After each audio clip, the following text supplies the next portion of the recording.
வணக்கம். வாத்தியார் எம்ஜிஆர் என்ற நமது யூடியூப் சேனல் மூலமாக நான் உங்கள் வேல்முருகன். அனைத்திந்திய அண்ணா திராவிட முன்னேற்றக் கழகத்தின் எஃகு கோட்டையாம் சேலம் மாவட்டத்தில் வீரபாண்டி சட்டமன்ற தொகுதியில்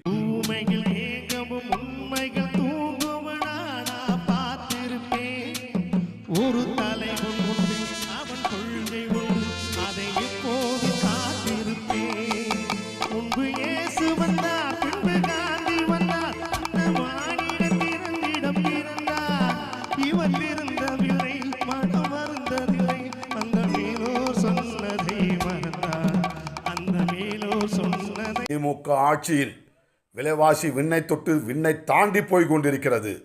சொத்து வரி உயர்வு, குடிநீர் கட்டணம் உயர்வு, மின் கட்டணம் உயர்வு, பால் கட்டணம் உயர்வு என்று எல்லாமே உயர்வு. தமிழ்நாட்டு மக்களுடைய வாழ்வாதாரம் மட்டும் தாழ்வு என்கின்ற அளவிற்கு சென்று கொண்டிருப்பதையும் எடுத்து காட்டி பேசி வருகிறார்.